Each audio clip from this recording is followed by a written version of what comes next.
بسم اللہ الرحمن الرحیم۔ حضرت حمزہ بن عبد المطلب رضی اللہ تعالیٰ عنہ نبی کریم صلی اللہ علیہ وسلم کے سب سے چھوٹے چچا تھے۔ آپ صلی اللہ علیہ وسلم سے عمر میں یہ 2 سال بڑے تھے۔ اور نبی پاک صلی اللہ علیہ وسلم کے اور بھی چچا تھے، لیکن آپ صلی اللہ علیہ وسلم کے 2 چچا ہیں، حضرت حمزہ رضی اللہ تعالیٰ عنہ اور حضرت عباس بن عبد المطلب رضی اللہ تعالیٰ عنہ، جنہوں نے اسلام قبول کرنے کی جن کو سعادت حاصل ہوئی۔ اس کے علاوہ جو آپ صلی اللہ علیہ وسلم کے باقی چچا تھے، ان میں سے ابو لہب تو ایک ایسا چچا تھا آپ صلی اللہ علیہ وسلم کا کہ جس کی مذمت میں قرآن کریم کی سورہ لہب نازل ہوئی۔ یعنی اسلام دشمنوں میں سے صرف وہی ایک ایسا شخص ہے جو اتنا بدبخت تھا کہ اس کا نام لے کر اللہ تعالیٰ نے اس کی مذمت قرآن کریم میں نازل فرمائی ہے۔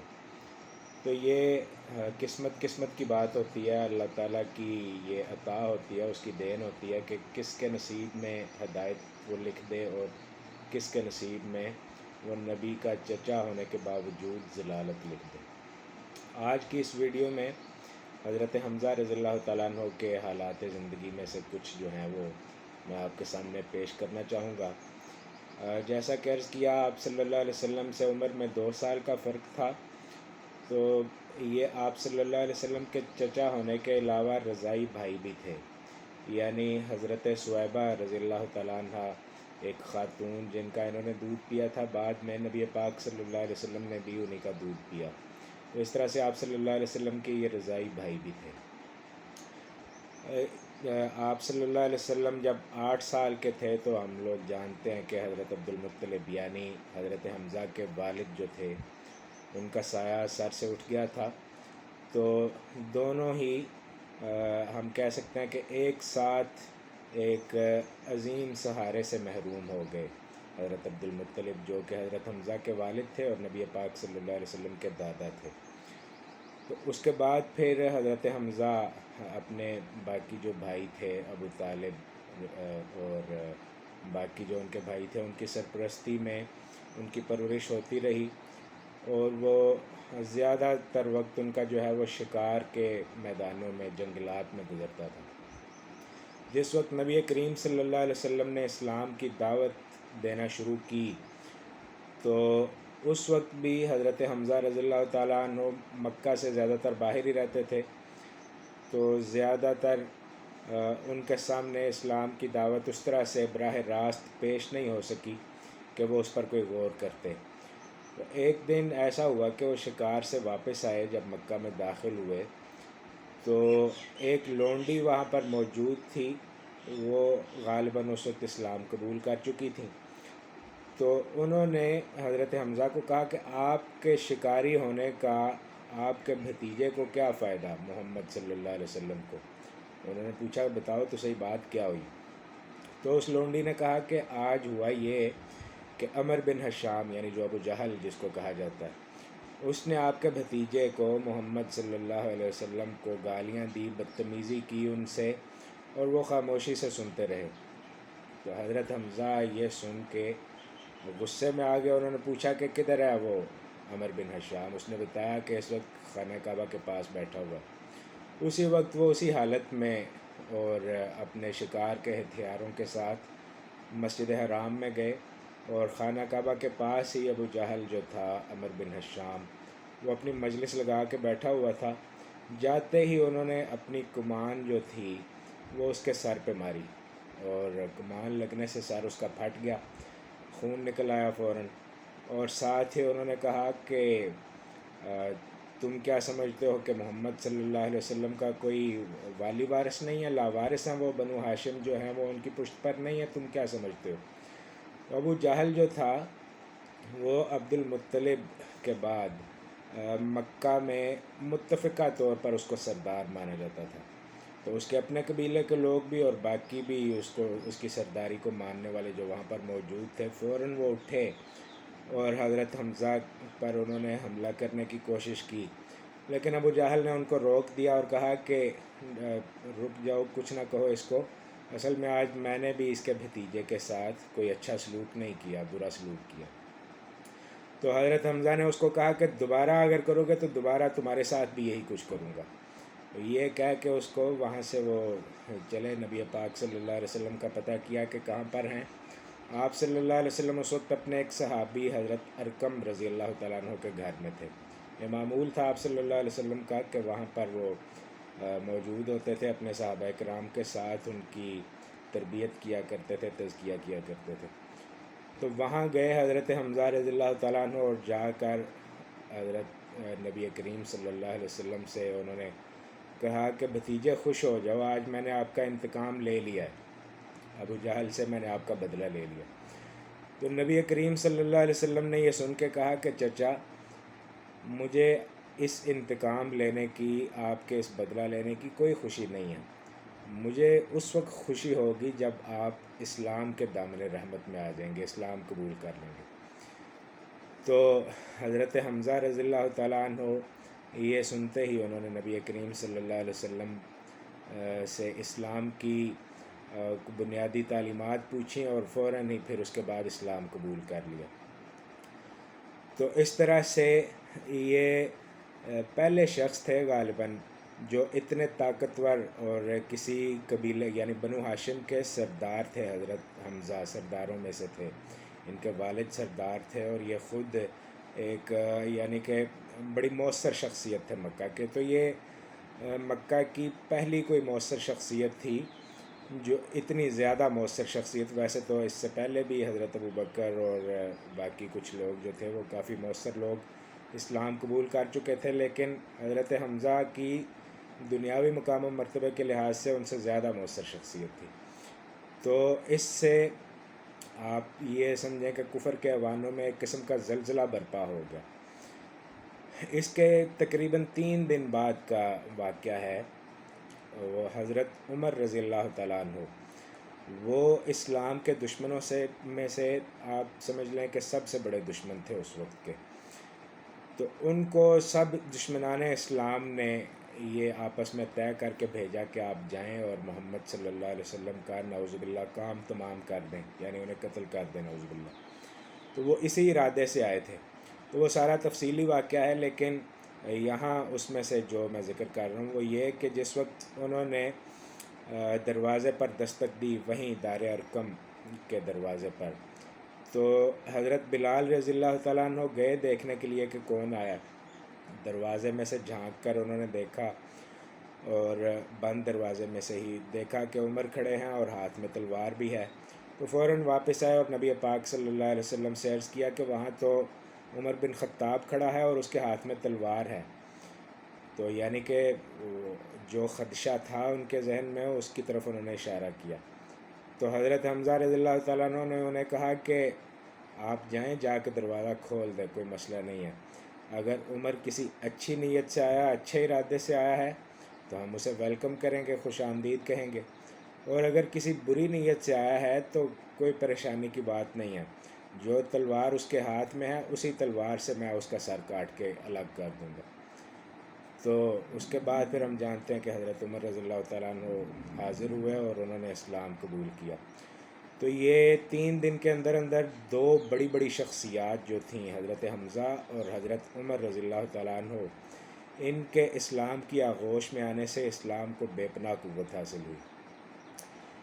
اس کے بعد حضرت زید بن حارثہ رضی اللہ تعالیٰ عنہ، جو نبی پاک صلی اللہ علیہ وسلم کے آزاد کردہ غلام بھی تھے اور آپ صلی اللہ علیہ وسلم نے انہیں منہ بولا بیٹا بھی بنایا ہوا تھا. قرآن کریم میں صحابہ کرام میں سے صرف انہی کا نام آیا ہے.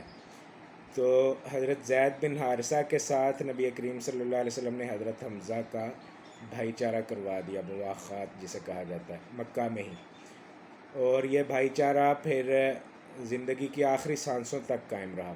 حضرت حمزہ رضی اللہ تعالیٰ عنہ بعد میں بھی جب کبھی کسی مہم پہ جایا کرتے تھے تو اپنی وصیت ان کو لکھوا کے جایا کرتے تھے. مدینہ منورہ جب ہجرت ہوئی تو حضرت حمزہ رضی اللہ تعالیٰ عنہ وہ پہلے صحابی ہیں کہ نبی پاک صلی اللہ علیہ وسلم نے جو مدینہ سے باہر سرایا بھیجے. سرایا کا مطلب سرایا سریہ کی جمع ہے، اور سریہ اس جنگ کو کہتے ہیں جو دور رسالت میں ہوئی ہو، جنگ ہو یا کوئی بھی مہم ہو لیکن نبی پاک صلی اللہ علیہ وسلم خود اس میں شریک نہ ہوئے ہوں. اگر خود شریک ہوئے ہوں تو وہ غزوہ ہے، اور خود اگر شریک نہ ہوں تو وہ سریہ ہے. تو سرایا میں سے جو پہلا سریہ تھا وہ حضرت حمزہ رضی اللہ تعالیٰ عنہ کی قیادت میں آپ صلی اللہ علیہ وسلم نے بھیجا.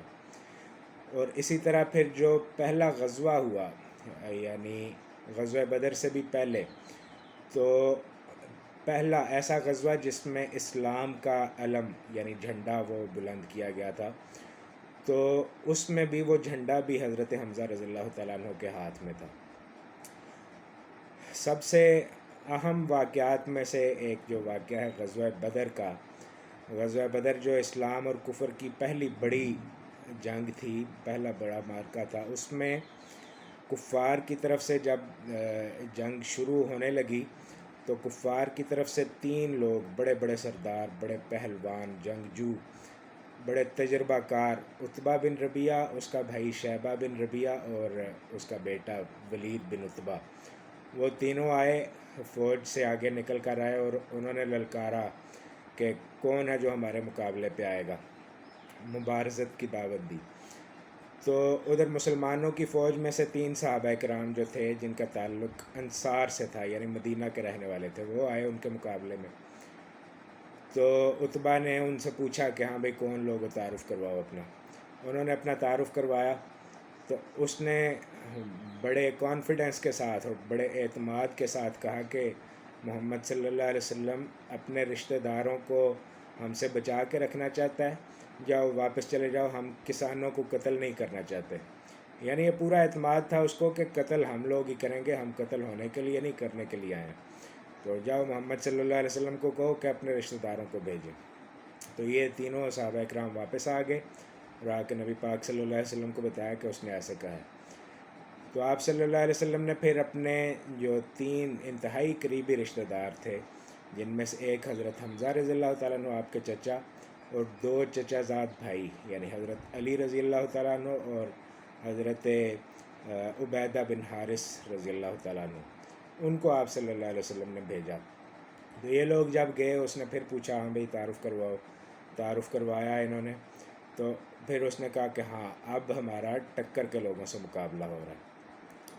تو کچھ ہی لمحات میں یعنی چند منٹوں کے اندر اندر، بلکہ منٹ بھی شاید زیادہ ہی ہوں، 2 لوگ جو حضرت حمزہ اور حضرت علی کے مقابلے میں تھے، وہ بالکل پہلے وار کے اندر ہی ان کا کام تمام کر دیا ان دونوں نے. حضرت عبیدہ کے مقابلے پہ جو تھا شیبہ، اس کا اور حضرت عبیدہ کا کچھ دیر تک آپس میں چلتا رہا مقابلہ، اور بالآخر ان تینوں نے مل کر پھر اس کو بھی قتل کر دیا اور حضرت عبیدہ زخمی حالت میں واپس آئے، بعد میں شہید ہو گئے. تو غزوہ بدر میں کچھ تقریباً 70 کے قریب جو کفار قتل ہوئے تھے، ان میں سے کہا جاتا ہے کہ تقریباً 1/3 تعداد جو ہے 1/3 ان کو حضرت حمزہ نے قتل کیا اکیلے. اور غزوہ بدر میں انہوں نے اپنے سر پہ شتر مرغ کی کلغی جو تھی، اپنے جو پگڑی باندھی ہوئی تھی اس میں شتر مرغ کی کلغی بھی لگائی ہوئی تھی. تو واپس بھاگتے ہوئے کافروں نے جب ایک دوسرے سے پوچھا کہ وہ کلغی والا کون تھا، تو اس میں انہوں نے کسی نے کہا کہ وہ حمزہ بن عبد المطلب تھا. تو پوچھنے والے نے کہا کہ خدا کی قسم اس نے تو ہمارے نوجوانوں کو بالکل گاجر مولی کی طرح کاٹ کے رکھ دیا. تو یہ غزوہ بدر میں کیونکہ کافروں کو بڑی عبرتناک شکست ہوئی تھی، اور حضرت حمزہ رضی اللہ تعالیٰ عنہ نے بہت سارے کافروں کو قتل کیا تھا، اور بالکل شروع میں ہی جن لوگوں کو انہوں نے قتل کیا اور جنگ کا آغاز ہوا عتبہ بن ربیعہ کو، تو عتبہ کی بیٹی تھی ہند جو کہ ابو سفیان کی بیوی تھی. تو جنگ کے بعد پھر اس نے قسم کھائی اور یہ انتقام کے جذبے میں، جوش میں، اس نے ایک حبشی غلام تھا وحشی. تو وحشی کو اس کی یہ خصوصیت تھی کہ اس کا جو ہتھیار تھا، اس کے پاس خنجر تھا چھوٹا، وہ بالکل نشانہ لے کر جب کسی کو بھی مارتا تھا وہ، تو اس کا نشانہ کبھی بھی خطا نہیں ہوتا تھا، مار دیتا تھا اس کو. تو اس سے سودے بازی کی ہند نے کہ اگر تم میرے باپ کے قاتل اور میرے بھائی کے قاتل حمزہ بن عبد المطلب کو اب اگلی جنگ میں قتل کرو گے تو میں تمہیں آزاد کروا دوں گی. تو اس نے آزادی کے لالچ میں یہ پیشکش قبول کر لی۔ غزوہ احد جو اگلے سال ہوئی پھر، تو اس میں حضرت حمزہ رضی اللہ تعالیٰ عنہ کی بھی پہلے جب نبی پاک صلی اللہ علیہ وسلم نے مشاورت کی صحابہ سے، تو یہی رائے تھی کہ شہر سے باہر نکل کر ان لوگوں کا مقابلہ کیا جائے، اور اسی رائے کے مطابق پھر فیصلہ ہوا۔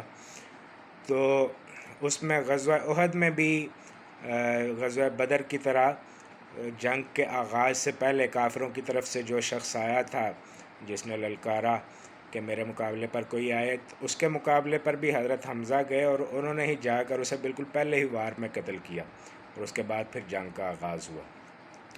تو وحشی جو تھا حبشی غلام، وہ بھی آیا ہوا تھا اس جنگ میں، وہ دیکھ رہا تھا کہ کب مجھے موقع ملتا ہے اور حمزہ بن عبد المطلب رضی اللہ تعالیٰ عنہ پہ میں حملہ کرتا ہوں۔ تو اسے موقع مل گیا، دور سے اس نے نشانہ لیا، سامنے آ کر تو اسے پتہ تھا کہ میں سامنے آ کر دو بدو ان سے لڑ نہیں سکوں گا، مارا جاؤں گا۔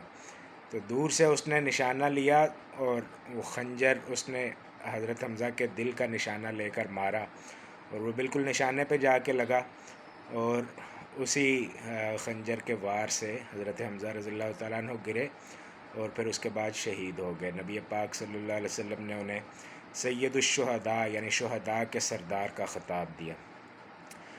تو اس جنگ میں پھر ان کو صرف شہید کرنے اور اس طرح سے ان سے بدلہ لے لینے پر اکتفا نہیں کیا گیا، بلکہ کفار نے اور جن لوگوں کے والدین اور بھائی بند قتل ہوئے تھے غزوہ بدر میں، انہوں نے پھر خاص طور پر ہند جو تھی، بعد میں تو خیر وہ مسلمان ہوئی، لیکن اس موقع پر انہوں نے حضرت حمزہ رضی اللہ تعالیٰ عنہ کی لاش کا مسئلہ کیا، ٹکڑے ٹکڑے کر دیے، ان کی آنکھیں نکالی گئیں، ناک اور کان کاٹے گئے، ہاتھوں کی انگلیاں کاٹی گئیں، اس طرح سے لاش کے ٹکڑے کر دیے گئے۔ تو خود نبی کریم صلی اللہ علیہ وسلم نے بھی جب اپنے عزیز چچا کو اس حالت میں دیکھا تو کیا گزری آپ صلی اللہ علیہ وسلم پہ، ہم اس کا اندازہ کر سکتے ہیں کہ ایک انتہائی قریبی اور نظریات کے حوالے سے بھی انتہائی قریبی انسان جو کسی کا ہو تو اس کو اس حالت میں کوئی شخص دیکھے تو کیا گزرتی ہے۔ نبی کریم صلی اللہ علیہ وسلم جو انتہائی نرم دل اور رحمت للعالمین تھے، ان پر کیا گزری ہوگی۔ وہ حضرت حمزہ کی جو بہن تھیں یعنی نبی کریم صلی اللہ علیہ وسلم کی پھوپھی حضرت زبیر رضی اللہ تعالیٰ عنہ کی والدہ حضرت صفیہ، وہ جنگ کے حالات سن کے جب آ رہی تھی میدان جنگ میں، تو نبی پاک صلی اللہ علیہ وسلم نے حضرت زبیر سے کہا کہ آپ اپنی والدہ کو منع کریں کہ اگر وہ اپنے بھائی کو اس حالت میں دیکھیں گی تو صبر نہیں کر سکیں گی۔ تو حضرت زبیر نے جا کے اپنی والدہ کو روکا، لیکن انہوں نے کہا کہ نہیں، میں انشاءاللہ صبر کروں گی، مجھے جانے دو۔ تو وہ پھر آئیں اور اپنے بھائی کی اس حالت میں، لاش تو تھی نہیں، وہ بالکل ٹکڑے ہی تھے لاش کے، اور اس حالت میں جب دیکھا تو صرف انا للہ و انا الیہ راجعون کہا اور اس کے بعد سر جھکا لیا۔ تو ہمیں بھی اپنے معاشرے میں خواتین کے طرز عمل کا ایسے مواقع پر اور اس طرز عمل کا موازنہ کرنا چاہیے اور اس سے سبق حاصل کرنا چاہیے۔ تو بہرحال اس طرح سے حضرت حمزہ رضی اللہ تعالیٰ عنہ جو تھے، ان کی بابرکت، پاکیزہ اور شاندار زندگی کا شاندار اختتام ہوا۔ تو جس شخص نے ان کو شہید کیا تھا یعنی وحشی، تو اس کے بعد میں پھر کیا آزادی ملی یا نہیں ملی، اور آزادی اگر ملی تو اس کے بعد پھر اس کی زندگی کیسے گزری، اس سے نبی پاک صلی اللہ علیہ وسلم نے کیا سلوک کیا، اس حوالے سے انشاءاللہ اگلی ویڈیو میں بات کی جائے گی۔ تو میری اللہ تعالیٰ سے دعا ہے کہ ہم سب کو نبی پاک صلی اللہ علیہ وسلم کے صحابہ جو کہ ستارے ہیں آسمان ہدایت کے، ہمیں ان کی زندگیوں کو پڑھنے اور بیان کرنے، اور صرف پڑھنے اور بیان کرنے کی حد تک محدود ہو جانے نہیں، بلکہ ان سے سبق حاصل کرنے کی توفیق عطا فرمائے۔ وآخر دعوانا ان الحمد للہ رب العالمین۔